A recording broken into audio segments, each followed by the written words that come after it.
سلام،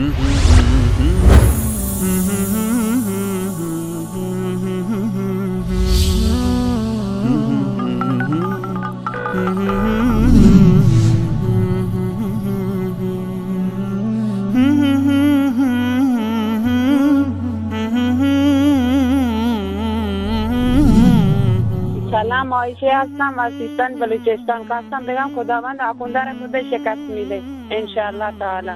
با تشکر از برنامه خوبتان. بسم الله الرحمن الرحیم. قال رسول الله قول الحق ولو علی انفسکم. سخن راست بگویید حتی اگر به زیان شما باشد. امیرحسین هستم، شیعه هدایت یافته از بلژیک.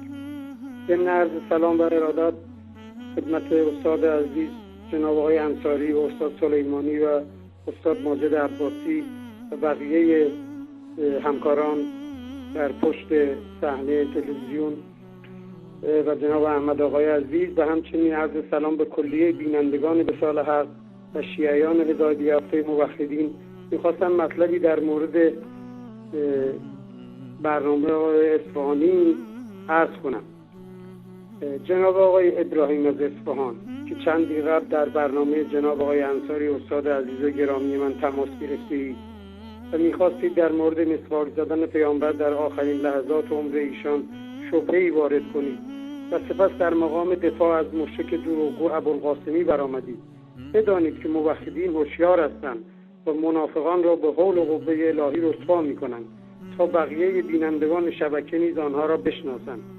شما در برنامه استاد عزیز ماجد عباسی خود را رضایی معرفی کردید. شما همان کسی هستید که مرتباً با الله یاری، همون شیطان یاری شبکه اهل بیت تماس گرفته و ایشان از شما تعریف کرده و شما هم از ایشان و الله یاری را یکی از سربازان حقیقی و راستین امام زمان می‌دانید که در رکاب امام زمان خیالی و موهومتان شمشیر می‌زند و دشمنان اهل بیت رحم الله را گردن می‌زند.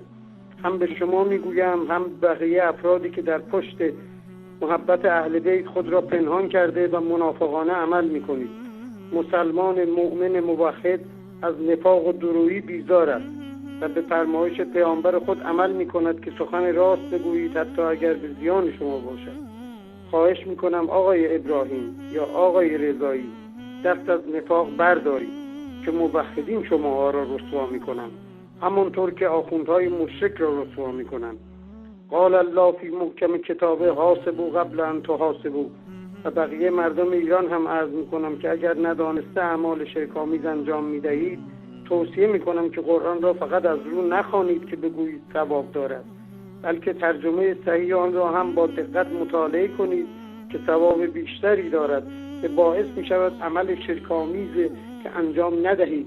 و آن دست از شیعیان که عمدن اعمال شرک‌آمیز انجام میدهند مانند قبر پرستی و امامزاده پرستی و رشوه دادن به قبور به اسم نذر و حاجت خواستن از مردگان و آنها را یا در کنار خداوند قرار داده یا بالاتر از خداوند و صفتهای خداوند را به بندگان صالح میدهید، باز هم چشمان خود را بسته و گوشهای خود را گرفته و بگویید ما مسلمان هستیم و ما امامان را نمی پرستیم، بلکه چون بندگان گناهکاری هستیم آنها را واسطه قرار می دهیم که حاجات ما را به خدا برسانند.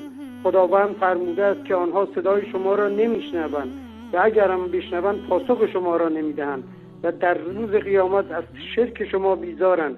پس تا فرصت از دست نرفته به قرآن و توحید برگردید که خالق کل کائنات الله است و بس و شریک و مانندی ندارد.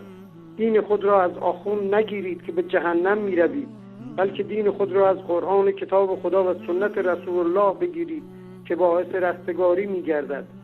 اگر تا به حال نمی دانستید حال با بودن شبکه‌های توحیدی حجت بر شما تمام شده. پس به این گفته پیامبر عمل کنید. قال رسول الله قولوا لا اله الا الله تفلحوا و السلام علیکم و رحمت الله و برکاته.